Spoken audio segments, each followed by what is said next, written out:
Good evening. Gusto ko lang po sabihin sa inyo at medyo maingay po doon sa loob. May isang room po kasi doon na para sa mga bata, and then meron po kayong marinig doon. Hindi po yun nag-usap-usap po doon na parang nagbubulungan, no? Hindi po yun. Kasi may meron po kami mga bisita, isa na Italian. So, kaya nagta-translate po sila ng Italian language doon sa bisita namin. So, meron din po after po ng pag-share ng testimony, nagta-translate din po ng English doon sa pastor po namin at sa kanyang asawa. Kaya medyo manaririnig niyo po unti yung pagsasalita. Pasensya na po.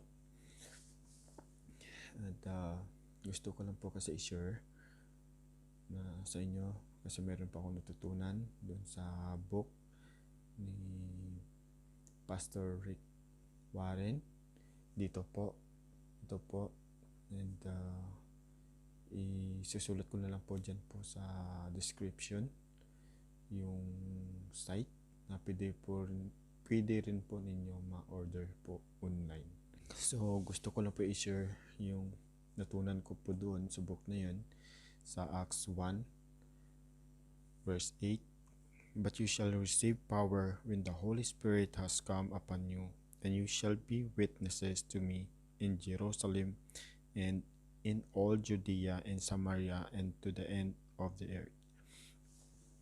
Kasi nabasa ko lang po sa book na yun kay Pastor Rick Warren, ayun nga na mga 12 apostles dati na naglalakad lang po sila.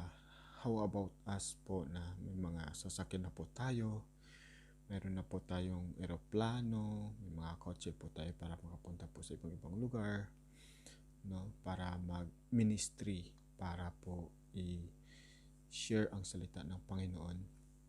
So, this is the reason din po, isa rin po sa dahilan kung bakit ko rin po ito ginawa. Yung YouTube channel is a part of our church too.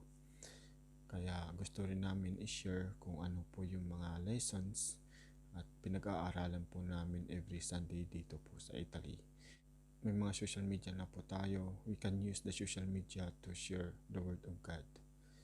And our testimony is the very good example to them para ipakita ang pagmamahal ng Panginoon sa atin, kung paano po tayo binago ng Panginoon sa ating mga kasalanan noon, and binigyan po tayo ng isang pagkakataon para magbago. So, to evangelize po ng salita ng Panginoon ay pwede po natin gamitin ang social media, pag-share ng salita ng Panginoon sa ating mga kaibigan kung saan man po silang sulok ng mundo at sa ating pamilya. So, we can use the social media kasi sa ngayon, sa generation po natin ngayon, may mga social media na po tayo.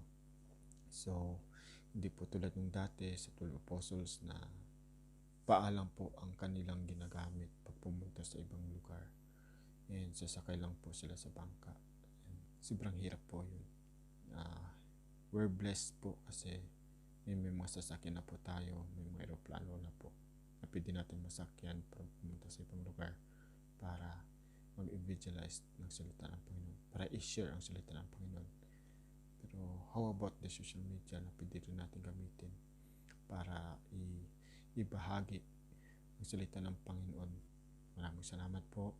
Magandang hapon po sa lahat. Welcome po sa ngalan po ng FBC Family sa ating pong gawain ngayong araw. Simulan po natin sa pamamagitan ng pagbanggit po ng panalangin. Samahan niyo po ako, mga kapatid, at magmaniklo tayo sa panalangin. Ama namin, itinataas po namin at pinagdarangal ka namin, Panginoon, sa walang hanggang pagmamahal mo sa amin. Sapagkat salamat po sa araw nito na muli kami nagkapisan at kami ay nag-iisang tinig na nagpupoy sa iyo. Salamat po sa mga magagandang kalooban at mga biyaya namin na hindi po namin namamalayan. Muli, inihahandog namin ang aming mga sarili sa po ng aming kagalakan at pagsubok sa buhay. Iadya mo po kami mula sa pagkamasarili, pag-iimbot sa mga kasinungalingan at kung ano pang kasamaan na nagpapasakit sa karamihan. Gabayan mo po kami sa tuwing kami ay binabalot ng takot at dalamhati. Isugo mo po ang iyong banal na spiritu sa panahon ng tukso at sa aming kahinaan. Gawin mo po kami bukas sa pag-asa kapag sumasagi sa aming isipan ang panglalamig at bigyan mo po kami ng biyayang makapagtulungan, lalong-lalo na sa ikatitibay ng iyong iglesia. Amen. Pwede na po tayo po. Muli, magandang hapon po ulit sa lahat. Marami po sa kasalukuyan ay nasisiyahan sa na mapahamak ang mga kapwa. Araw-araw po ito at may patuloy po na sa pagpapakita ng paglalagay ng mga tao sa kapahamakan sa halip na palakasin ng loob nila. Ang maling paggamit po ng mga salita at kilos ay maaaring magdulot ng pagkawasak sa espiritual, emosyonal at pisikal na aspeto sa buhay. Gayunpaman, hindi po ito dapat sabihin o gawin kailanman mga tagasunod ni Kristo. Ang iglesia ay itinayo sa pamamagitan ng pag-ibig po ni Kristo at patuloy na lumalaki sa pagbubuklod natin sa pamamagitan ng pagsunod natin sa Diyos bilang mga tagasunod ni Kristo. Inuutusan tayo ng Espiritu ng Diyos na pagtibayin o pagbutihin ang buong katawan ni Yesu Kristo. Ito po yung tinatawag na iglesia, simbahan o church sa English. May mga katangian po tayo na mga Kristiyano na maaari pong magpatibay sa iglesia. At ito po ay ang mga sumusunod ayon po sa salita ng Diyos. Una, ang pagka-sensitibo sa iba o sa kapwa. Kaya po sundin ang mga bagay sa Roma 14:19 o Romans 14 verse 19. Romans 14 verse 19. Kaya nga sundin ang mga bagay na makapapayapa at ang mga bagay na makapagpapatibay sa isa't isa. Ang pagiging sensitibo sa halip na mapanghusga sa loob ng katawan ni Kristo o yung tinatawag po nating iglesia ay isa pong katangian na maaaring maging higit na nakapagpapatibay sa atin at dahil din dito nadarama ng mga tagalabas ang ating katapatan sa bawat isa. Ang ikalawa po ang hindi pagkamakasarili. Bawat isa po sa atin ay magbigay lugod sa kanyang kapwa, sa kanyang ikabubuti, sa ikatitibay. Ito po ay nasasaad sa Roma 15:2 o Romans 15 verse 2. Romans 15 verse 2. Madali pong maging makasarili. Hindi man natin kailangan isipin muna ito upang maisagawa ito. Gayunpaman, kailangan natin kilalanin ang mga pagkakataong magsanay sa pag-iwas sa pag-iimbot sa iba. Hindi po natin namamalayan na minsan, sa madalas, napapagaan natin ang pasanin ng ating kapatid sa pagiging mapagbigay natin o lagi tayong bukas palad sa mga nangangailangan. Kantahin po muna natin pansamantala ang kantang Majesty. Let us sing Majesty. Naman natin si kapatid na June sa isang maiksing panalangin. Meron po akong may verse akong babasahin nyo muna dito bago mag-pray. Sa 1 Thessalonians 5:11.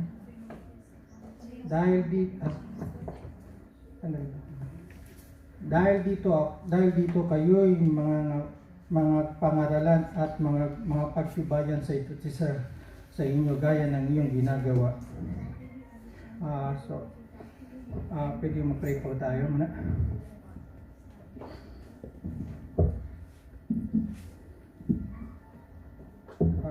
Panginoon, salamat sa araw na ito, sa oras na binigay niyo sa amin upang mag-worship sa inyo. Panginoon, tulungan niyo po kami na magmahalan bilang magkakapatid sa iyo. to show our care to one another and encouraging one another, and in unity as your church. Lord, help us and protect us, and also who are sick in this time. We ask this in your name. Amen.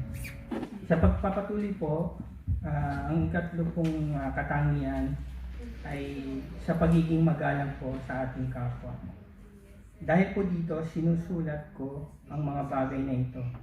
Samantalang ako'y wala sa harapan, upang kung nasa harapan ay huwag akong gumamit ng kapagsikan ayon sa kapamalaan. Ibinigay sa akin ng Panginoon sa ikatitibay at hindi sa ikagigiba. Ito po ay matatagpuan sa 2 Korinto 13:10 o 2 Corinthians 13 verse 10. 2 Corinthians 13 verse 10. May mga oras po na lumalawak tayo sa ating pananampalataya sa pamamagitan ng turo po ng ating mga pinuno o leaders. Bilang katawan po ni Kristo sa Iglesia, meron tayong responsibilidad na sundin ang ating mga pinuno sa pamamagitan ng paggalang at pagsunod sa salita ng Diyos na itinuro sa atin. Ang ikaapat po ay ang pag-ibig o ang pagmamahal sa kapwa. Ang sabi po sa unang Korinto 8:1 o 1 Corinthians 8 verse 1, 1 Corinthians 8 verse 1, ngayong tungkol sa mga bagay na inihain sa mga Diyos-Diyosan, nalalaman natin na tayong lahat ay may kaalaman at ang kaalaman ay nagpapalalo, ngunit ang pag-ibig ay nagpapatibay. Wala pong hihigit pa sa ipinakitang pagmamahal ni Kristo sa pagtayo ng Iglesia. Habang inuutusan tayo magmahal, hinihimok tayong magpatuloy sa pananampalataya sa mga oras ng kagalakan at kahirapan. Tayo ay pinasisigyan ng banal na Espiritu kapag nadama at pinadadama natin at pinahahalagan ang pag-ibig ng Diyos na ipinakikita sa pamamagitan ng ating pakikipagkapwa. Let us sing the song, Hallelujah. Paulangan po naman natin si kapatid na King sa isang panalangin. Lord, maraming salamat po sa araw na Lord, sa panibagong buhay po na pinagkalog niyo sa amin. Maraming salamat din sa mga blessings na binibigay niyo sa amin sa araw-araw. Lalo sa pagkain na binibigay niyo sa amin sa araw-araw. Lord, sana dalay niyo kami sa mga sakit, lalo sa nangyayari ngayon, lalo ang mga bata, Lord, gabayin niyo sila. At sana lagi niyo rin mo kami kalagayan sa aming mga ginagawa sa araw-araw. At tulungan niyo rin po ang mga protection ngayon, Lord, na ipaliwanag kung mabuti ang inyong salita. At tulungan niyo rin mo kami na may-apply ito sa amin. In Jesus' name, amen. Maraming salamat kapatid na King at kapatid na King sa inyong mga panalangin. Sa pagpapatuloy po,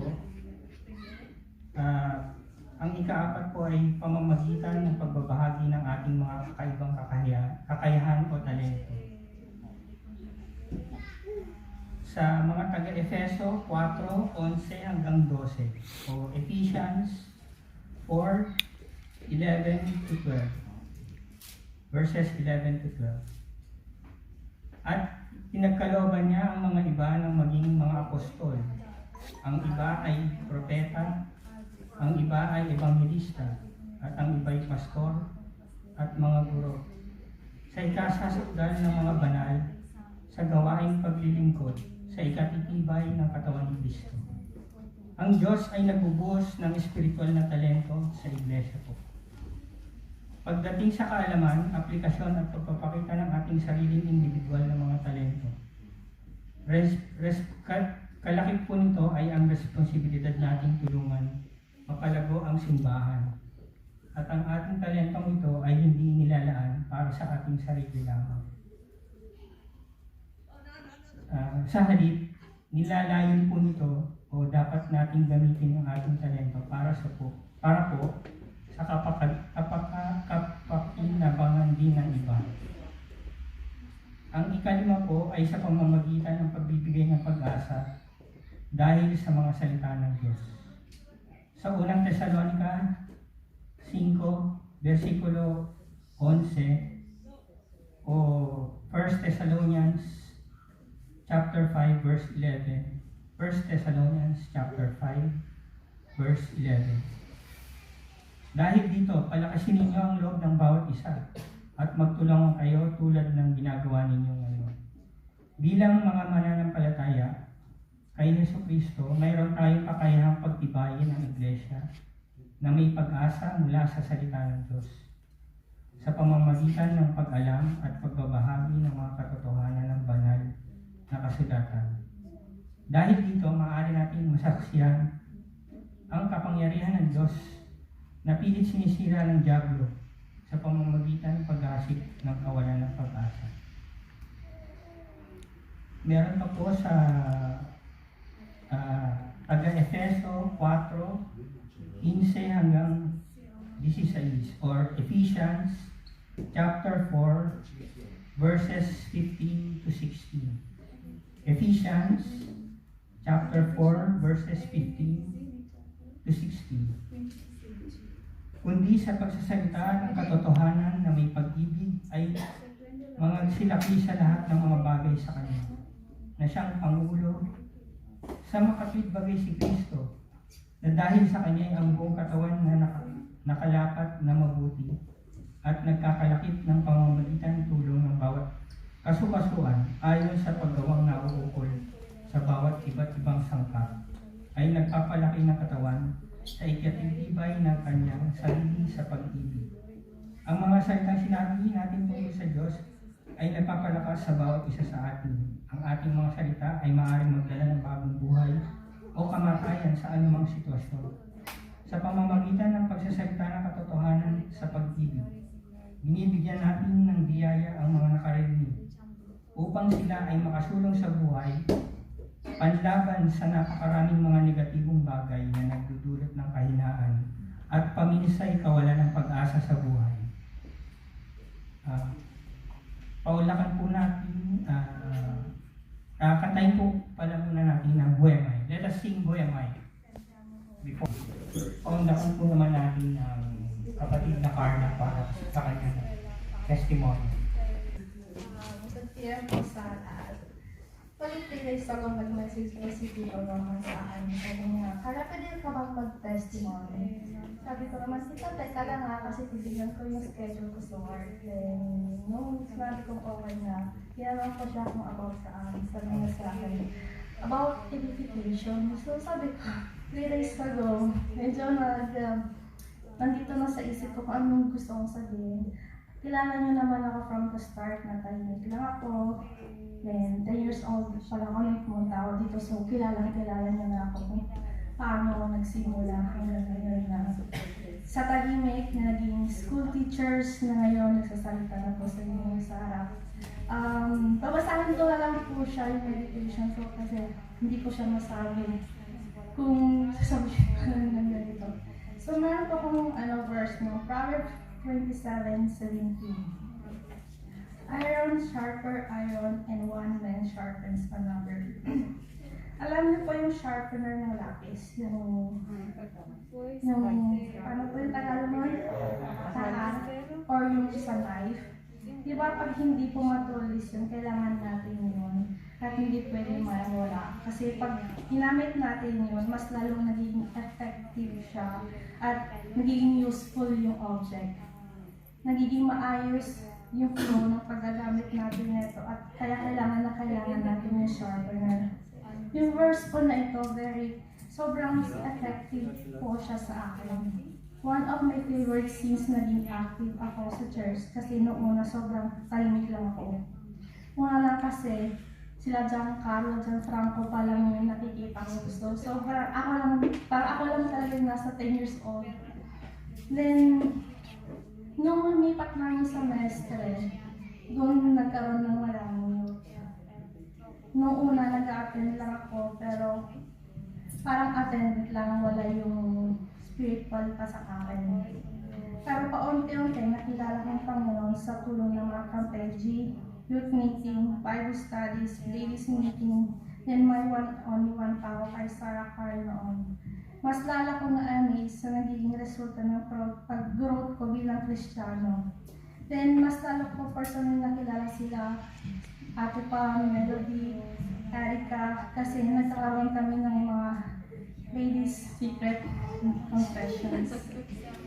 Kasi the more na nagiging close kami, the more ako nalalapit sa Panginoon dahil sa kilos na ginagawa niya sa amin everyday. No, so, na-encourage ako. Nandun yung love, advices as a Christian. Even though sa past nagkaroon kami ng conflict, sinubok yung pagkakaibigan namin lalo na kay Ate Melody. Na ngayon, mas lalong naging matibay siya. Naging mas matulis pa siya. Nang gaya na, parang na-sharpen ako. Kaya yun. Then, yun, kumbaga sila yung one of the sharpeners ng buhay ko para maging mas close ako sa Panginoon lalo. Everyone has a flow, pero it takes a good sharpener para maging effective ka rin. Hindi natin pwede gamitin yung hasa sa knife, sa lapis. And then yung knife sa lapis, then sa lapis sa knife. May mga kaibigan din kasi ako na hindi sila church members. Pero pagkasama ko sila, parang wala lang. Wala dun yung advice, wala dun yung closeness sa Panginoon. Mas lalo pa akong nagda-down kasi sa mga advices nila. Kaya kailangan tayo bilang Kristiyano, magkaroon tayo ng fit na sharpener sa buhay natin, kundi yung tayo mismo na church members. And then, yun nga, I found those sharpeners sa buhay ko, mismo dito sa churches. Kaya sobrang mahalaga yung edification sa atin para ma-lift up tayo kay God at hindi bumaba lalo yung faith natin. I admit as a Christian, nagkakamali din ako sa isip, sa gawa, sa salita. Pero having a husband that knows the Lord, yun din yung napaka good thing about us na simula pa lang as a bata na nagsimula na makilala ang Panginoon, nagkaroon ako ng Christian na husband na he knows how to rebuke me. Lalo ngayon pandemic na, syempre lahat tayo nangangamba about financial things, pero siya, sinasabi niya sa akin lagi, God, wala imposible sa Panginoon. So, sa mga words na yon, napakaganda, kaysa sa kumpara sa sasabihin natin na we have a husband that say, okay lang yan. No, yung mga words ko na yun na for nothing God is impossible with God. Sobrang nakaka-touch na po yun sa atin. Kaya mahalaga yung sharpers sa buhay natin na kailangan maging close tayo each other para yung faith po natin is mas more on. Kasi kung ako lang, kung ano ko noon na nakita niyo na sobrang tahimik, siguro kung wala yung mga tao dito sa buhay ko, hanggang ngayon tahimik pa rin ako. O kaya siguro mali yung mga decisions ko sa buhay, wala siguro ako dito sa inyo, siguro nagkasawa din ako ng unbelievers na kung ano man yung ginagawa ngayon. Ganon. Kaya ayun din, maraming salamat sa Panginoon kasi sa lahat po ng napagdaanan ko, may mga sharpeners sa buhay ko na kagaya ninyo na nagpapalakas ng loob po sa akin. Lalong-lalo po yung mga pastors po natin, kaya very thankful po ako kasi lahat po ng mga bagay po na iyon, nagiging guide po siya sa pagiging faithful ko sa Panginoon. Yun na po. Amen. Maraming salamat kapatid na Carla sa iyong pagbabahagi ng testimonya sa ating mahal na Panginoon. Bilang mga mananampalataya, kasangkapan tayo ng Espiritu ng Diyos sa pagbuhat ng ating krus at pagsikapan na maitaguyod ang Iglesia. Maaari nating labanan ang ating likas na kahinaan sa pamamagitan ng pagpapakumbaba, lalo na kung tayo ay lumalaki o nagkakaguma sa ating mga gawain sa pananampalataya. Hangad ng ating Ama na makita ang kanyang mga anak na yumayabong sa kaalaman sa banal na salita, tumutulong at nagkakaugnay-ugnay at nagkakaisa para sa pagtayo, para sa pagtagumpayan ang para sa pagtatagumpay ng kaharian ni Kristo. Kantahin po natin yung There's None Like You. Para po sa pagtatapos, samahan niyo po ako yung manalangin sa ating Panginoon. Maraming salamat po, Panginoon, at kami po ay nakapagbahagi ng banal na salita sa araw na ito. Ang pagkukulang po na ito ay inaalay namin sa inyo upang maging instrumento ng pagkakaisa at pagtutulungan. Tulungan niyo po kaming tanggalin ang aming mga pin sa aming mga mata upang kami ay malinawan at makakita sa pananaw at damdamin ng iba. Gabayan niyo po ang aming mga hakbang upang matiyak namin na alinsunod sa banal mong kalooban ang mga landas na aming tinatahak. Inilalapit po namin ang lahat ng ito kay Yesu Cristo Jesus. Amen. I'd like to read from Isaiah 53. When we do the Lord's Supper, the idea is that Jesus said that we should do this in remembrance of Him. And Isaiah 53 certainly helps us to be reminded of what He went through when He died for us. Who has believed what He has heard from us? And to whom has the arm of the Lord been revealed? For He grew up before Him like a young plant, and like a root out of dry ground. He had no form or majesty that we should look at Him, and no beauty that we should desire Him. He was despised and rejected by men, a man of sorrows and acquainted with grief, and as one from whom men hide their faces. He was despised, and we esteemed Him not. Surely He has borne our griefs and carried our sorrows, yet we esteemed Him stricken, smitten by God, and afflicted. But He was pierced for our transgressions. He was crushed for our iniquities. Upon Him was the chastisement that brought us peace. With His wounds we are healed. All we like sheep have gone astray. We have turned every one to his own way, and the Lord has laid on Him the iniquity of us all. He was oppressed, and He was afflicted, and yet He opened not His mouth. Like a lamb that is led to the slaughter, and like a sheep that before its shearers is silent, so He opened not His mouth. By oppression and judgment He was taken away. And as for His generation, who considered that He was cut off out of the land of the living, stricken for the transgressions of my people?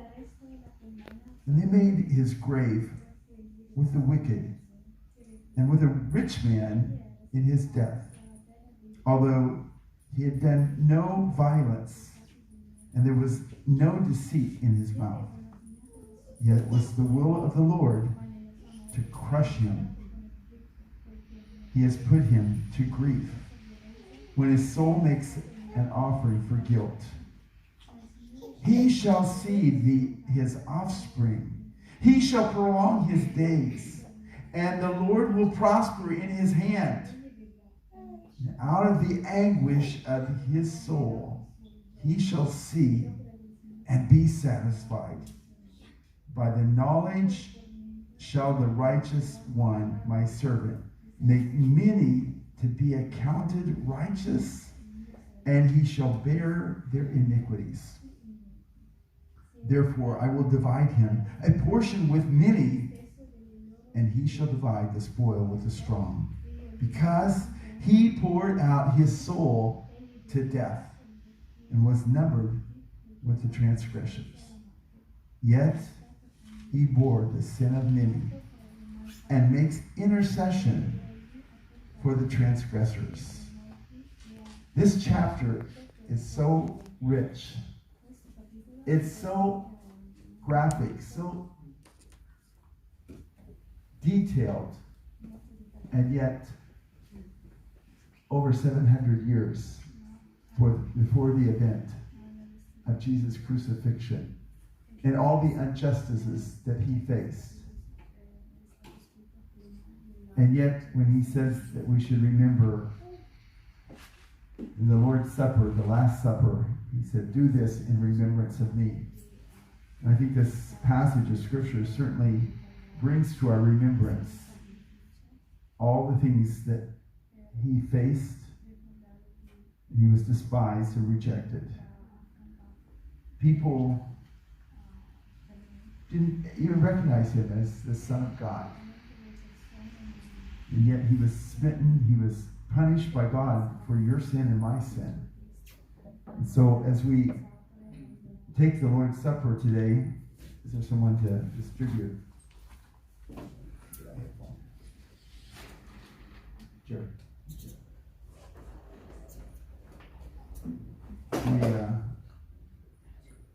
The Lord's Supper has been prepared in this way so that with COVID we don't have to each touch the trays and so forth. So let's take the little wafer first. The bread is a remembrance of the Lord's body that was given for us.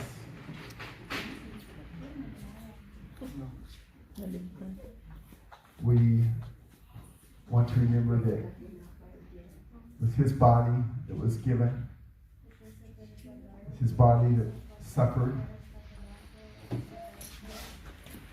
and because of him, belief in Jesus Christ as our Savior, we can have salvation. This is reserved, this is only for those of you that have believed in Lord Jesus Christ, followed him in believer's baptism by immersion. If you've not done that yet, I invite you not to take part. We should not be embarrassed to be baptized, and we need to be obedient in that. And for us to take the Lord's Supper without being obedient would be sinful. So we should also, before the Lord, take this. The Bible tells us and reminds us to everyone to examine his own life and to not take the bread and the cup unworthily. So we should be thinking about its importance, what Jesus did, and to ask his forgiveness for unconfessed sin, confess that sin, so that we can, in fellowship, take part. So let's pray together. Dear Lord, we want to thank you for all that you went through for our salvation. I'm sure that there's no one in this room that can fully understand what your going to the cross really cost. We are human beings and subject to sin, and to not be in fellowship with you many times we don't give the importance that we should. And yet for you to take our sins upon yourself was the first time in all of eternity that your life was invaded by external sin, not your own sin, but our sins. We cannot understand what that did in interrupting the perfect and complete fellowship that you had with your Father. Thank you for being willing to do all that you did for us. Help us not to think of that lightly, but to really be grateful for all of eternity. Thank you. Thank you. Thank you. And it's in your name we pray. Amen.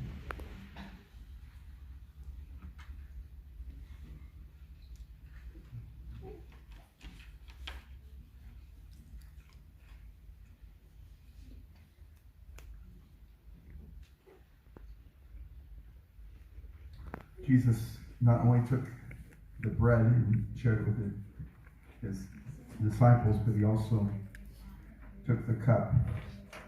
He said it represented his blood that was given for them. Without the shedding of blood, we cannot have the remission, the forgiveness of sin. And we should be eternally grateful for what his sacrifice, his blood sacrifice means. And Bobo, could you say a word of thank you for the Lord's blood that was given for us, please? Signore, vogliamo ringraziarti per la tua vita che ci hai dato, anche se non meritiamo quello che hai fatto per noi. Grazie perché ci hai salvato in questo mondo pieno di peccati. Ci sei te senza chiedere uno scambio. Grazie perché ci hai salvato. Amen.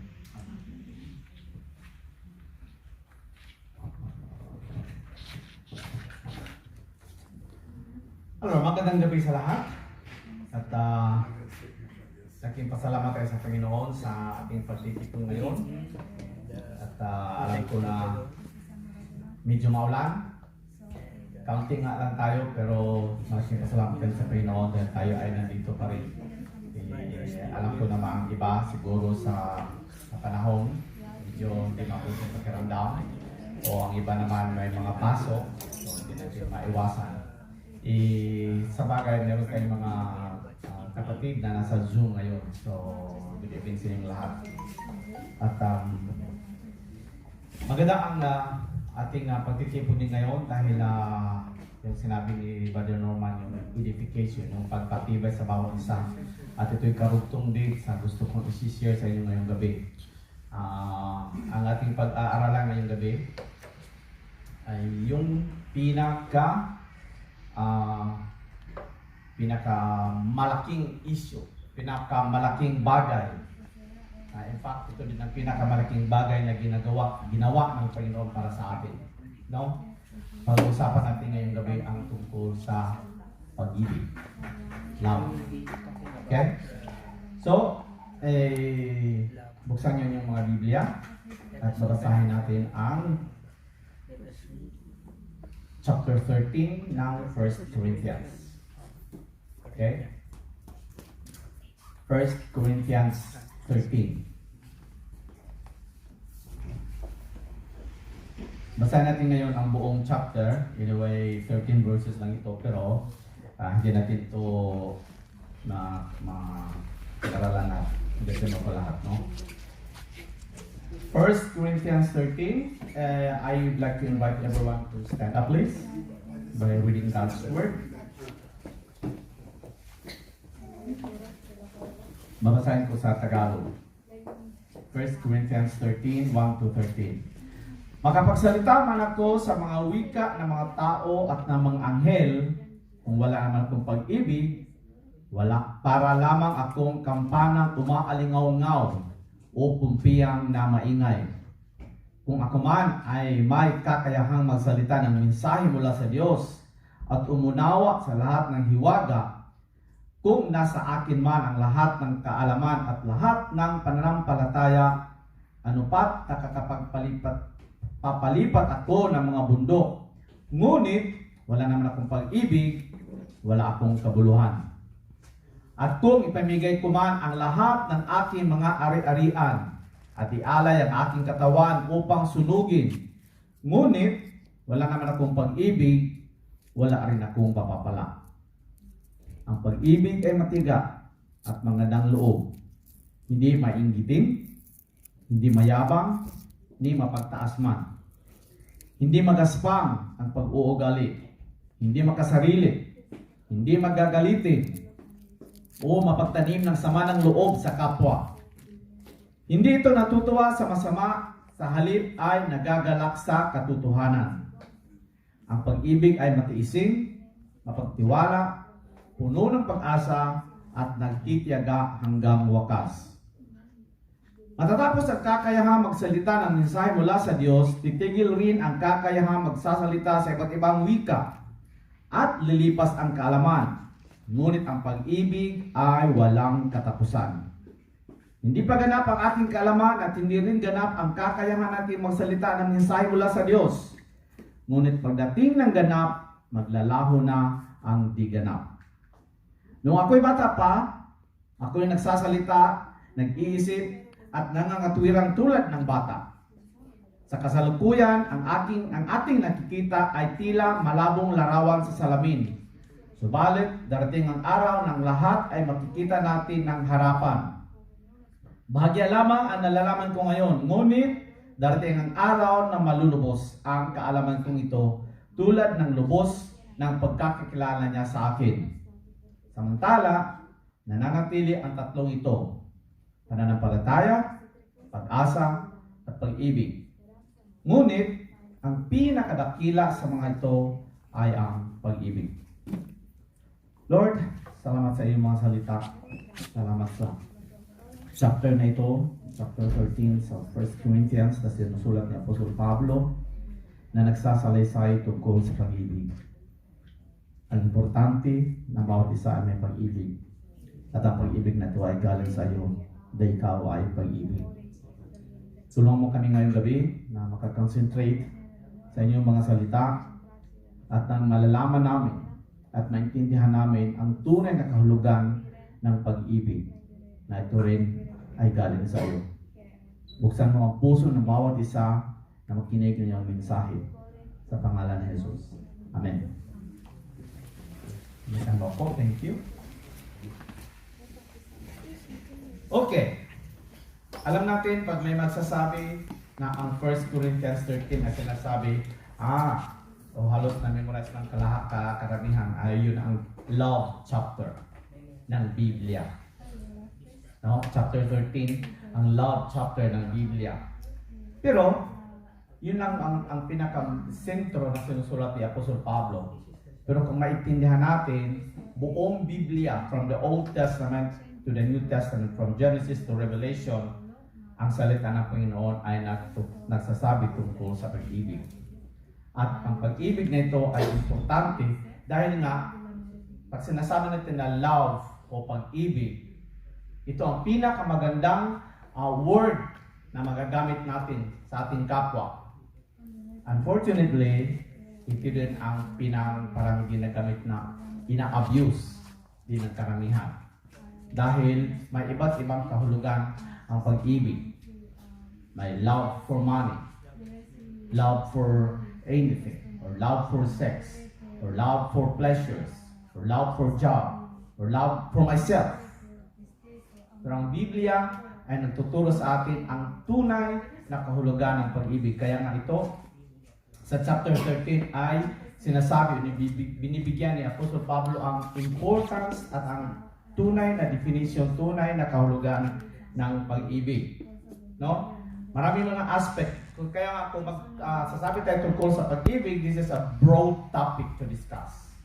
Malaking topic na i-discuss natin ang pag-ibig because it involves many things, be it personal, family, sa community, or sa society as a whole. No?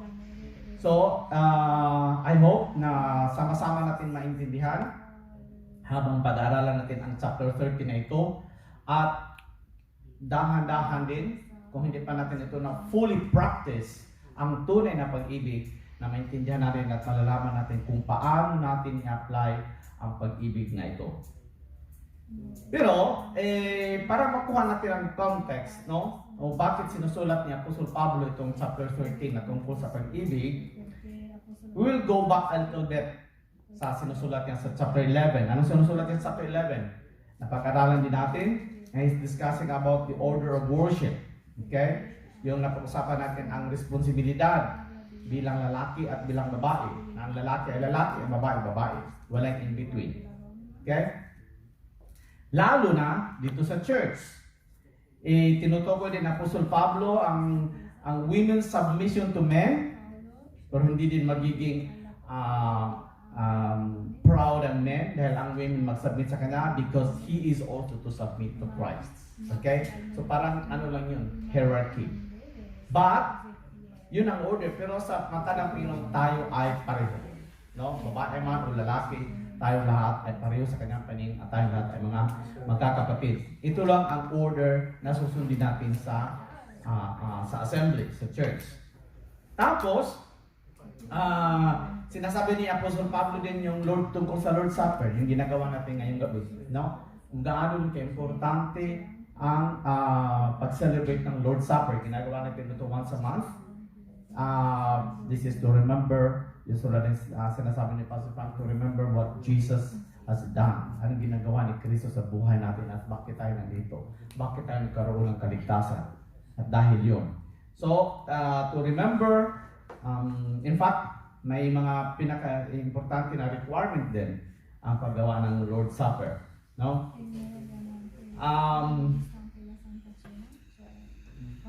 Sa last part ng chapter 11, sa verse 34, lalo sa second part, ang sabi ni Paul dito, so sa chapter 11, sinasabi niya yung order ng words at yung Lord's Supper at kanya bang mga instruction para sa church. Then sa verse 34, ito yung importante, ang sabi niya dito, aside from those instructions, about the other things, I will give directions when I come. So, ibig sabihin, hindi pa siya tapos doon. Meron pa siyang dapat sasabihin. So, aside from those instructions, he still have some important things to tell them. Meron pa siyang importanteng bagay na isasabi sa church. Now, inumpisahan niya sa chapter 12. Na anong nalalaman natin? Ano na-remember natin sa chapter 12? Ito ang sinasabi niya tungkol sa spiritual gifts. Okay? Now, nung time na i-share ko ito sa inyo, na-preach natin ito, sinasabi ko sa lahat, ini-encourage ko ang lahat, ayon sa kasulatan, ayon sa kasulatan sa Biblia, na lahat ng mga believer, bawat isa ay may kanya-kanyang spiritual gift. Okay? So, hindi natin pwede, hindi ko pwede dyan dahil wala naman akong gift na ganyan. Bawat isa, once we became a child of God, na nagiging born again tayo, tinanggap natin si Kristo bilang tagapagligtas, from that time on, binigyan din tayo ng gift. Isa o dalawa. So at least meron tayong isa. Kung meron tayong 5, and then that's a blessing. Pero at least, ang bawat isa ay may kanya-kanyang spiritual gift. Now, ano din ang message doon? Ano yung importante doon? Hindi na meron akong gift, meron akong regalo na galing sa Panginoon, ay akin na yun. Importante, gagamitin. Lalo na, yung sinasabi ni Brother Norman, edification of the church. Dahil yung mga gift natin spiritually, ay may kanya-kanya tayong mga gift. Kung itatago lang natin yan, ay di walang mangyayari sa church. Walang mangyayari sa assembly. Kaya gagamitin natin yan para to edify everyone and also for the growth of the church. Tulad ng ating katawan, our body composed of many parts. May ulo, may mata, may ilong, may tainga, may kamay, may paa. Lahat ng internal organs, meron tayo. No? So, ang lahat din na ito, lahat ng ating parte ng katawan, although iba-iba ang functions, ibang function ng kamay, ibang function ng paa, ibang function ng tainga, ng mata, ng ilong, lahat, magkaiba-iba ang function, but we are in one body. So, they will be united. So, ang message din dito ay magkaisa tayo. Unity. Sa atin din, tayo ay nanggaling sa kanya-kanyang sariling pamilya. In fact, meron tayong mga sariling mga apelyido. Iba't ibang apelyido natin. Pero, tinipon tayo dito ng Panginoon. At yung sabi ko kanina, wala nang hindi na lalaki o hindi babae, kundi mag-iisa na tayo. No? Bilang mga kapatid at bilang mga anak sa Diyos. Ang importante na kahit magkaiba ang ating mga attitude, magkaiba-iba ang ating mga behavior, ang importante na magkakaisa tayo sa isang purpose at nandoon sa sentro ang pag-ibig. Okay? And then we can have unity because the purpose is to honor God in everything that we will do.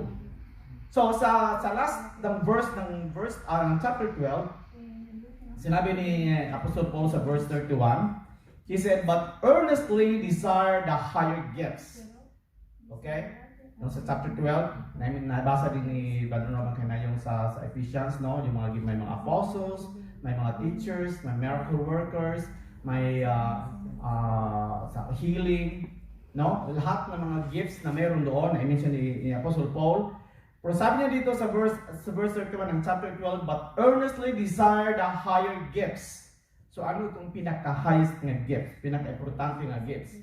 Ang sabi niya, "And I will show you a still more excellent way." So ibig sabihin, meron lang tayong gift sa pagtuturo, meron tayong gift sa pag-serve, meron tayong gift sa pagpamimigay, o kahit anong gift na meron tayo, ang pinaka-importanteng regalo na i-desire natin o aabutin natin ang iyong pag-ibig. Ito na yung sinasabi niya, the excellent way. So yun ang pinaka-excellent, pinakamaganda at pinakamabisang gift na binibigay o sinasabi ni Apostle Paul na binibigay ng Panginoon. And we are now dito sa chapter 13. Christians, love is the highest and excellent gift that everyone desires to practice the true essence of Christianity. Okay? Mahirap natin i-practice ang ating pagka-Kristiyano kung wala tayong pag-ibig. At sinasabi ko kanina na ang bawat isa ay may kanya-kanyang spiritual gift. Ipag-isa na yun ang love. Bakit? Nung tinanggap natin si Kristo bilang ating tagapagligtas, naintindihan natin na yan ay dahil sa pag-ibig ng Panginoon. No? Ilang beses natin may recite ang John 3:16. At yun ang pinakamalaking pag-ibig ng Panginoon na binigay niya ang kanyang anak para tayo, ikaw at ako, magkaroon ng buhay na walang hanggan. So at least, no, sinasabi ko at least, pero ito yung sinasabi ni Paul na excellent gift ay ang pag-ibig. So love is the highest and excellent gift that everyone desires to practice the true essence of Christianity. And Christians, ang mga Kristiyano, are to love because they belong to God, and God is the source of love because God Himself is love. Diba? Yan ang sabi ng Biblia. In fact, ang 1 Corinthians 13 and ang 1 John 4:7-21 ay meron silang kumbaga connection. Meron silang collaboration. Ito yung sinasabi ni Paul at yung sinusulat ni Jana. And they have a similar view on love that encourages every children of God to love one another as God loves them. Ito yung halos-halos sinasabi natin every Sunday or every moment o kahit sa ating mga weekly meetings. Love one another. Dahil ito yung pinaka-importante ang pag-ibig. Kaya nga, dapat natin maintindihan, basahin natin maigi ang Biblia dahil ang pag-ibig, sabi ko kanina, is a broad term. Pinakamalaking issue at tungkol sa pag-ibig. May iba na ginagamit sa tamang paraan, may iba din na ginagamit sa maling paraan. No? And then, sasabihin na lang that's because of love. Paul's letters to the churches emphasizes love in particular ways. Okay? So may mga, kahit sa sulat ni Paul, na ikwento niya ang tungkol sa pag-ibig, pinakamaganda din at pinakamahalaga at ito yung sinasabi niyang excellent way, ang sa Romans 5:8. Ano sabi sa Romans 5:8? Ngunit, pinatunayan ng Diyos ang kanyang pag-ibig sa atin nang mamatay si Kristo para sa atin noong tayo'y makasalanan pa. Di ba? Ito yung pinaka-best na pag-ibig na binibigay ng Panginoon. Kaya sabi niya, excellent way. Sasabihin niya ang more excellent way. Dahil nga, sa malaking pag-ibig ni Kristo, Christ died. Kahit sa ating demonstrated His love, kahit tayo makasalanan pa. Namatay siya sa krus. Romans 8:38-39, isa din itong bagay na dapat natin makamtan at dapat nating mananatili sa promise ng Panginoon. Ano sabi niya dito? Romans 8:38-39, sapagkat natitiyak kong walang makapaghihiwalay sa atin sa kanyang pag-ibig. Kahit ang kamatayan, o ang buhay, ang mga anghel, o ang mga pamunuan, at ang mga kapangyarihan, ang kasalukuyan o ang hinaharap. Okay. Ang kasalukuyan at ang hinaharap. anong meron tayong sabihin natin na bad experience ngayon? No? Itong pandemic. Sabihin natin na negative experience. Pero, anong promise ng Panginoon? Huwag tayong matatakot. Manatili tayo sa Kanya dahil kasalukuyan o ang hinaharap. Walang makapaghihiwalay sa atin. Ang kataas-taasan o ang kalaliman o alinmang nilalang ay hindi makapaghihiwalay sa atin sa pag-ibig ng Diyos na ipinagkaloob sa atin sa pamamagitan ni Kristo Jesus na ating Panginoon. Okay? So that's a very good faith, a very good promise. Kahit ano kung nga na mangyayari sa buhay natin ngayon, kailangan mananatili tayo doon sa pag-ibig ng Panginoon. Ang pag-ibig ng Panginoon ay laging nasa puso din natin. No? Huwag nating tignan lang ating sarili. Huwag tayo nakabase sa makasariling pag-ibig. Kundi ang pag-ibig na i-share natin sa iba, ang pag-ibig na bigay ng Panginoon. Isa pa, sa Galatians 5:22, no? Alam natin ang Galatians 5:22, di ba? It enumerates the fruit of the Spirit. Na anong pinakauna doon na sinasabi ni Apostol Pablo? The fruit of the Spirit is love. Tapos sumusunod yung iba. So again, ini-emphasize ni Apostol Pablo dito na ang pag-ibig ay importante. Ang pag-ibig ang the most excellent gift na meron ang bawat Kristiyano. Sabi niya sa Ephesians 4:15, sa halip sa pamamagitan ng pagsasalita ng katotohanan, speaking the truth, sa diwa ng pag-ibig, tayo dapat maging lubos na katulad ni Kristo na siyang ulo nating lahat. Okay? Speaking the truth with love. Speaking the truth in love. Okay? Dahil siyempre, pag sinasabi natin ang katotohanan at ang talagang katotohanan, walang iba kundi ang katotohanan, parang nasa judge mo, naka-spare. Yan ay dahil sa pag-ibig. Dahil kung tayo ay nagsisinungaling, ay wala nang pag-ibig doon. Okay? So, speaking the truth in love. Ephesians 5:1 and 2. Ephesians 5:1 and 2. Yamang kayo'y mga anak na minamahal ng Diyos, tularan ninyo siya. Okay? Mga minamahal ng Diyos, tularan ninyo siya. Mamuhay kayo ng may pagmamahal tulad ni Kristo. Okay? Ito yung sinasabi niya. Mamuhay kayo ng may pagmamahal tulad ni Kristo. Bakit? Ano bang pagmamahal ang ginagawa ni Kristo? Yung sa Lord's Supper na na-remind na ginagawa natin ngayong gabi. Pinakamalaking pagmamahal yung ginagawa ni Kristo na pinako siya sa krus, namatay siya sa krus para magkaroon tayo ng buhay na walang hanggan. Kaya yun ang pamumuhay natin. Tularan niyo siya, sabi niya ni Apostol Pablo. Mamuhay kayo ng may pagmamahal tulad ni Kristo dahil sa kanyang pagmamahal sa ating, inialay niya ang kanyang buhay bilang mabangong alay at handog sa Diyos. Okay? So there is no greater love na ginagawa kundi ang ginagawa ni Kristo. Ang pag-ibig na binibigay ng Panginoon sa atin. Colossians 3:12-15. Colossians 3:12-15. Kaya nga, dahil kayo hinirang ng Diyos, minamahal niya at pinili para sa Kanya, dapat kayo maging mahabagin, mabait, mapagkumbaba, mahinaon, at mapagtiis. Wow. Mahabagin. Mabait daw. Tayo ba lahat ay mabait? Mapagkumbaba. Isa din to sa mga bagay na mahirap natin gawin, no? Mapagkumbaba. Ba't naman ako magpagkumbaba? I'm a professor. I'm a doctor. Wala naman doktor sa akin dito. No? Mahinahon. Mahinahon. Anong ibig sabihin ng mahinahon? Kalma, magalang magsalita. Pero minsan, anong ginagawa natin? Hoy! Ano ba yan? Anong ginagawa mo dyan? Yun ba ang mahinahon? Mapagtiis. Wow. Matitiis kaya natin? Natitiis kaya natin itong pandemic na halos-halos nag-increase araw-araw. Tapos marami na tayong mga dahil naku, mag-lockdown ulit.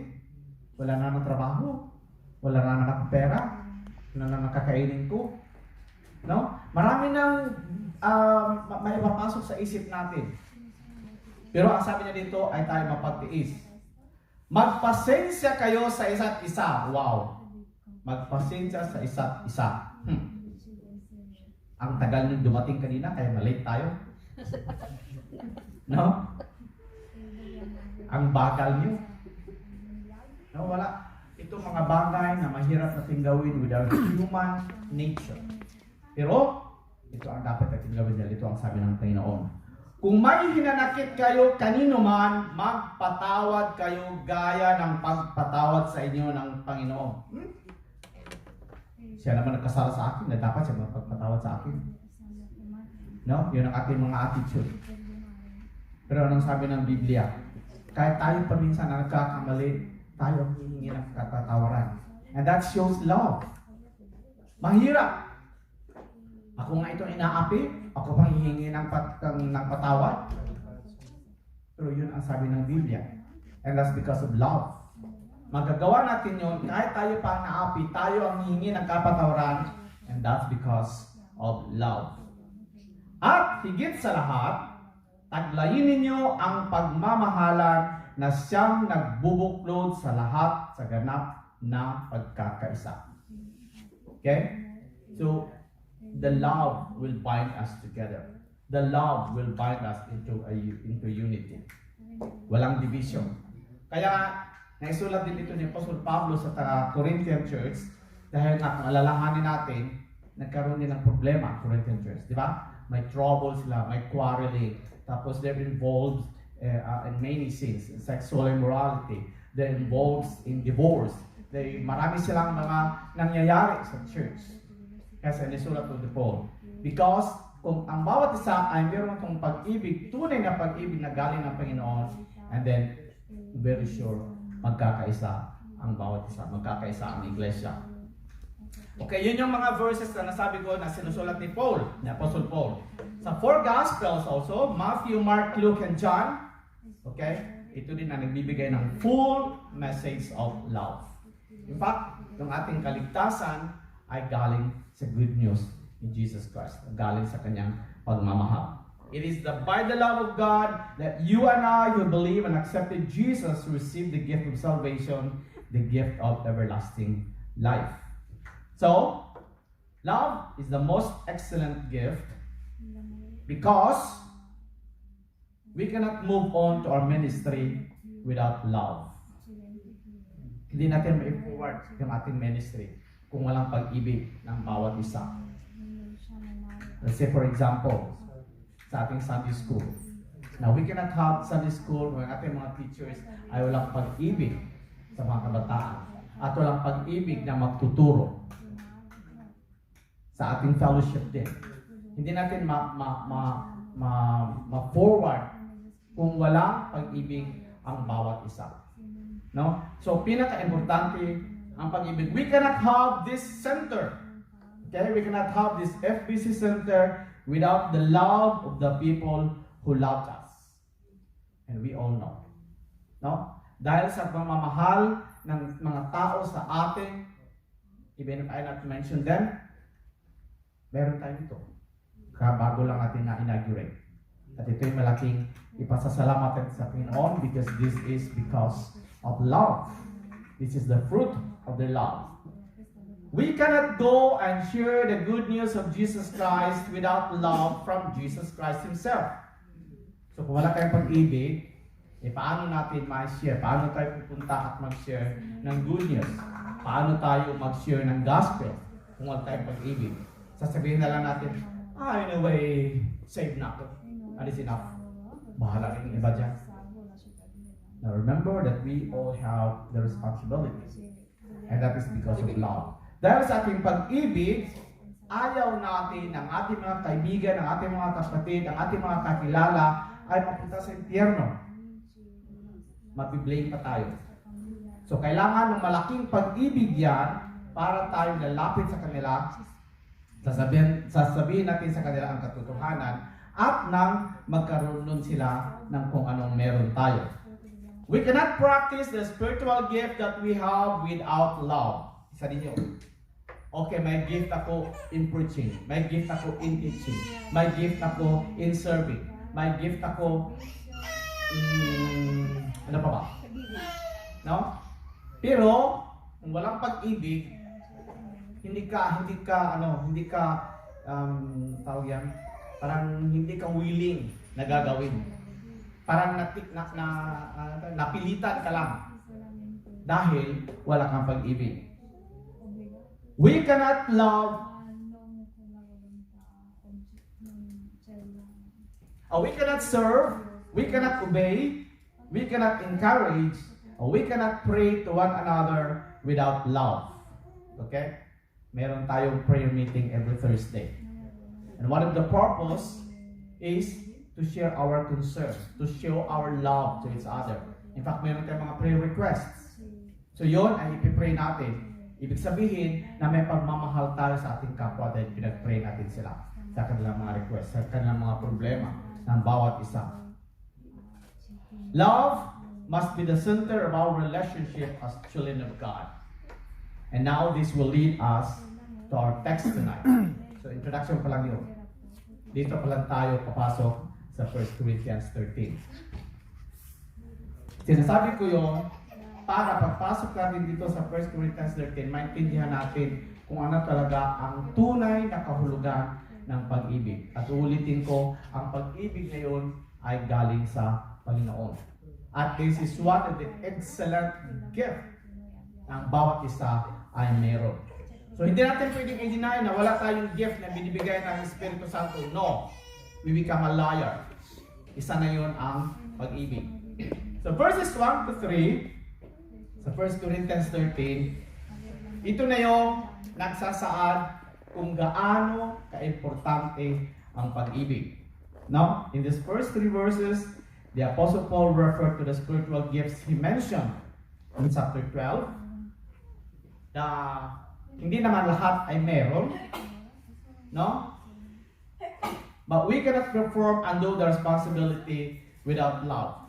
Ano yung nabasa natin? O babasahin ko ulit yung verses 1 to 3. Makapagsalita man ako ng mga wika ng mga tao at ng mga anghel, so ang ibig sabihin nito, yung ang nakiklaim na meron silang gift of tongue, na pwede silang makapagsasalita ng kahit anong language o kahit anong dialect. No? Gift yun ng Espiritu Santo. Kung wala man akong pag-ibig, para lamang akong kampanang umaalingaw-ngaw o pumpiyang na maingay. Minsan kasi, madalas din kasi sa atin, hindi COVID yun ha.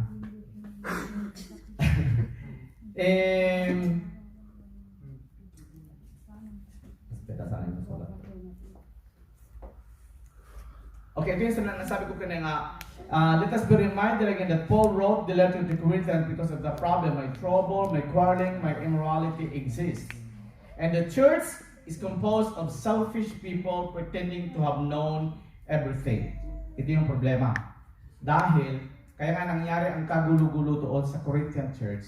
Dahil ang mga tao doon ay pretending that they have known everything. So, anong ibig sabihin noon? Meron silang pride. Walang pagpapakumbaba. Kaya nagkaroon ng trouble. And in fact, nagkaroon ng division. Ang iba pupunta doon kay Paul, o ba kay Apollos, o ba kay Pedro, o ba kay Cristo. That's not the message of the church. Hindi yun ang importante sa church. Kailangan magkakaisa tayo. At hindi tayo pupunta kay Pablo, hindi tayo pupunta kay Pedro, kundi pupunta tayo lahat kay Cristo. Christ is the head of a church. Okay? So ito sabi ko na selfish people pretending to have known everything. Some have gifts of tongues, which refers to languages or dialects na marunong sila. Spoken but used with pride and arrogance and not with love. So walang kwenta din yun. Kahit marunong ka pa sa lahat ng mga salita, kung wala ka pag-ibig, no? It only sounds like a noisy gong or clanging cymbals. And this is what we commonly known as magaling lang sa salita, wala namang ginagawa. Di ba? Yun yung mga tao na being proud of himself at sinasabi nilang mas may alam nila ang lahat. Magaling nila magsasalita. But they've done nothing. Why? Dahil wala ang pag-ibig. Okay? So hindi importante yung sabi ni Carla kanina sa kanyang testimony na tahimik lang siya, a shy little girl, 10 years old girl. No? Mas mabuti pa magiging shy na lang tayo minsan kaysa dakdak ng dakdak, wala namang ginagawa. No? Mas mabuti pa tahimik lang tayo dyan. Pero hindi rin maganda yun. Dahil kailangan din tayo mag-encourage at kailangan din tayo magsasalita in a proper way and with the presence of love. Dahil kung walang pag-ibig, walang kabuluhan. Another thing that Paul mentioned were the gift of prophecy. Sabi niya dito sa verse 2, kung ako man ay may kakayahang magsalita ng mensahe mula sa Diyos at umunawa sa lahat ng hiwaga, kung nasa akin man ang lahat ng kaalaman at ang lahat ng pananampalataya, ano pa, pagpalipat-lipat ako ng mga bundok, kung wala naman akong pag-ibig, wala akong kabuluhan. Okay? Ito yung mga ginagawa ng mga magicians. No? Gumagawa na sila ng mga magic na akala nila magiging magic din ang mundo. But then, kung wala ang pag-ibig, wala din. Kung sasabihin din na, I have that gift of prophecy, or not prophecy man. Ano bang sinasabi? But then, wala din, hindi din galing sa puso. That's because of arrogance and pride. Wala din kabuluhan yun. Kaya importante sa lahat, ulitin ko, ito yung sinasabi ng Apostle Pablo, this is the excellent, yung sinasabi niya, I will show you the excellent way. At ito yung pag-ibig. Giving and physical sacrifice without love is still nothing. Okay? Isa rin ito. Now the Bible encourages us, lagi tayong na-encourage sa salita ng Panginoon to give. No? In fact, meron tayong responsibility. Meron tayong obligation. Yung ginagawa nating faith promises. No? Pero kahit pa man, nagbibigay ka ng 500 euro dyan, sana meron. Pag binigyan ka ng 500 euro dyan sa box. Pero ulitin ko, parang napilitan din, it's useless. It seems that you are not giving. No? Kailangan yung pagbibigay natin ay galing sa puso. Anong sabi sa Biblia? God loves a cheerful giver. Kailangan masaya tayo sa ating pagbibigay. So kahit mapagbigay tayo, o siguro naman dahil itong sa nangyari sa pandemic, maraming mga kaibigan natin, kababayan natin, mga kaibigan natin na nangangailangan, magbigay tayo dahil nakakaya naman. Kung hindi tayo magbigay, well, that would be the reason. I think that's not love. No? That's still pride. Nakakaya naman, hindi tayo magbigay. Magbigay naman tayo ng kahit kaunti. No?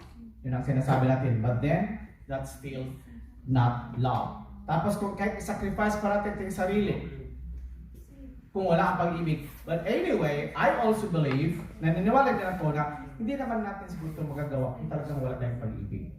Meron tayong pag-ibig. Ang importante, palakihin natin ang pag-ibig na yan at gagamitin natin at ipakita natin na talagang yun ang pag-ibig na binibigay ng Panginoon para sa atin. The kind of love that is needed is an unconditional love. Ito yung pinaka-importante. Unconditional love. Kinuha ko itong phrase, binasa ko sa isang commentator. Sabi niya, it is not I love because, no? Sasabihin natin, mahal ko kasi, o I love because. But instead, sasabihin natin, I love you in spite of. Yun ang importante. Minahal kita dahil, ano ba? Maganda. O ano. Pero, ang ibig sabihin natin na mahal kita kahit ano ka pa man. Di ba? Ganun yung mga ano natin. Kahit ano ka pa. babawin kita sa putik. At dahil sa pag-ibig, kahit sino ka man, mamahalin kita. Yun ang totoo. Dahil, yun ang tinatawag na unconditional love. No? Unconditional love. So kahit ano pa, just recently, may nakita akong nag-post sa Facebook, pag-ibig din yun, kinakasal, kawawa naman. Sabi ko, kawawa naman itong babae ito. Paano na kung mabuntis o mga anak.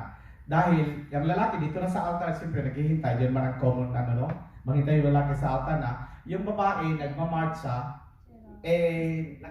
wala palang paa. No? Kaya nagmarcha siya, parang nakagapang sa sahig. Pero what's the reason for that? That's because of love.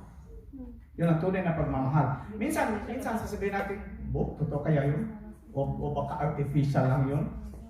Dahil minsan din, ewan ko siguro narinig nyo rin yung ikakasal din na sa kabaong na.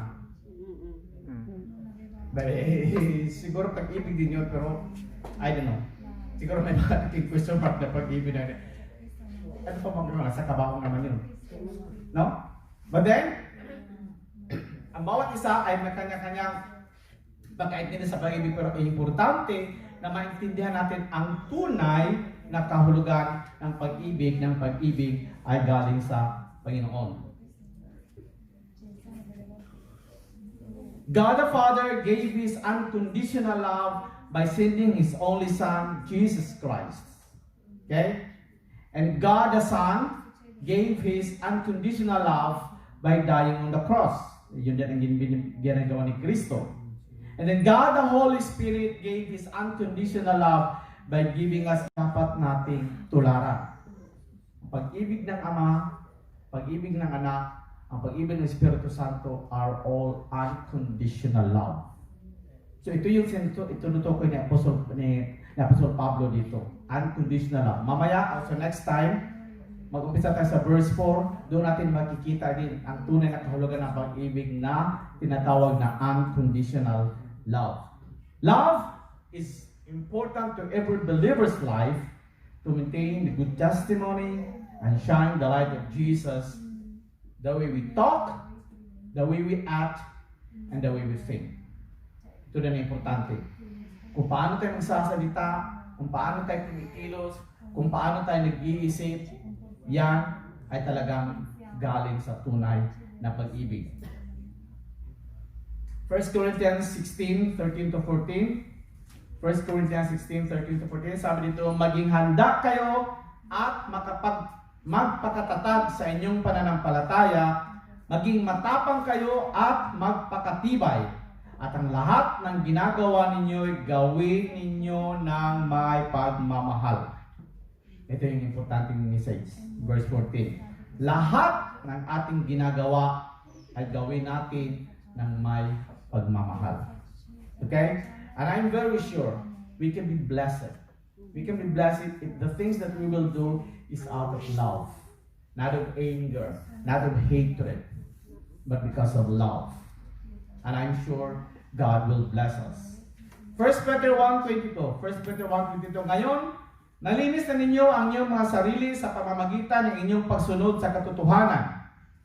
At naghahari na sa inyo ang tapat na pagmamahal sa mga kapatid. Kaya, maalab at taos-puso kayong magmamahalan. So again, doon yung sabi ni Pedro, magmamahalan ang bawat isa. Magmamahalan ang magkakapatid sa pananampalataya. And the last verse, and I will end here, 1 Peter 4:8. 1 Peter 4:8, higit sa lahat, magmahalan kayo ng tapat. Okay? Ang sabi dito, magmahalan kayo ng tapat. So, ibig sabihin, magmahalan kayo ng totoo. Magmahalan kayo ng 100%. Hindi lang 50%. Hindi lang 10%. Kundi 100% ang pagmamahal ng bawat isa. Sapagkat ang pagmamahal ay pumapawi ng maraming kasalanan. So, mga kapatid, uulitin ko, ito yung pinakamagandang issue. At ito rin yung dramatic issue ang tungkol kung pag-uusapan ang tungkol sa pag-ibig. Dahil ulitin ko, love is a big issue. Love also is a huge term to discuss. But din dito sa Biblia, makikita natin, malalaman natin kung ano ang tunay na kahulugan ng pag-ibig. At ang una, ulitin ko, ang pag-ibig ng Ama. Gaano kalaki ang pag-ibig ng Ama sa sanlibutan. Kahit pa naman tayo ay sumuway sa Kanya, kahit pa naman tayo nagrebelde sa Kanya, inaalay pa rin niya ang Kanyang pag-ibig. Ano ginagawa niya? Pinadala niya si Kristo dito para magkaroon tayo ng buhay na walang hanggan. Isa sa pinaka-importante yan. Tapos, pinadala niya ang Kanyang anak na si Kristo, pinahayag din ni Kristo, pinakita ni Kristo ang Kanyang pag-ibig, malaking pag-ibig. Hindi madali ang pagpakamatay doon sa krus. Hindi madali ang pagpapasaan ng krus, ang sakripisyo na ginawa ni Kristo para lang mapatawad ang ating mga kasalanan, para lang tayo ang magkaroon ng buhay na walang hanggan. At ang pangatlo, ang Diyos Espiritu Santo. Yun ang iniwan din ni Kristo nung pumunta sa langit. At siya ang nandito ngayon sa puso natin. Siya ang nandito ngayon nakatira sa puso natin. At dahil sa pag-ibig na yan, sa pag-ibig na binibigay ng Panginoon, ang Ama at ang Anak, susundin natin at makinig tayo kung ano ang sinasabi ng Espiritu ng Diyos sa atin. Para mabigyan natin ng katunayan ang pag-ibig na binibigay ng Panginoon. Amen. Lord, we thank you again for this time. Salamat sa gabi ito at ikaw ay alam namin ang presensya mo ay nandito sa amin sa gitna. At ikaw aming pinapupurihan, pinasasalamatan. At salamat sa iyong pag-ibig na binibigay mo sa amin. Salamat sa pag-ibig, sa malawak ng pag-ibig na tinanggap namin at nagkaroon kami. Lord, I pray ang pag-ibig na ito ay may pakita namin that we can shine the light of Jesus. We can shine the love of Jesus into the world, into the dark world. Tulungan mo ang bawat isa mananatili sa iyong pag-ibig at ito'y aming maisagawa sa aming kapwa, sa aming mga kaibigan na hindi pa nakakilala sa iyong tunay na pag-ibig na may share namin sa kanila na ikaw ang Diyos ng pag-ibig. Sa pangalan ni